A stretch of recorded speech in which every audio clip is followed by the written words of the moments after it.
Assalamualaikum warahmatullahi wabarakatuh. Di sini saya Muhammad Rashid Alzmi dengan NPM 1955 061 008 akan memaparkan sedikit materi perpetaan mengenai pendahuluan total station. Secara sederhana, total station adalah gabungan kemampuan antara teori elektronik dengan alat pengukur jarak elektronik dan pencatat alat elektronik. Alat ini dapat membaca dan mencetak sudut horizontal dan vertikal bersama-sama dalam jarak miringnya. Bahkan dilengkapi mikroprosesor sehingga mampu melakukan operasi perhitungan matematis seperti menghitung jarak datar, koordinat, beda tinggi secara langsung. Selanjutnya itu adalah karakteristik total station itu sendiri. Yang pertama itu adalah pengamatan secara otomatis, di mana sudut vertikal dan horizontal sejarak miring dengan sekali penyetelan alat.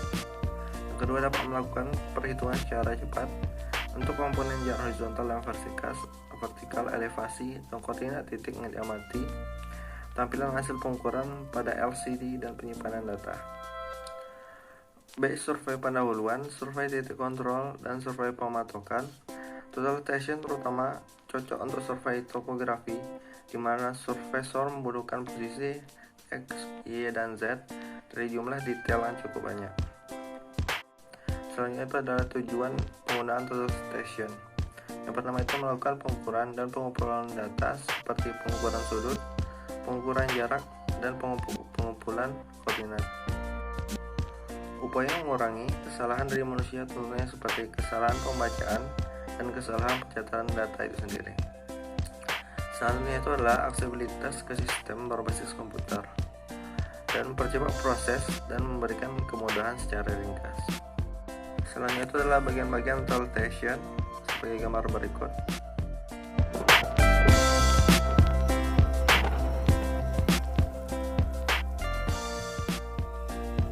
Alat pendukung,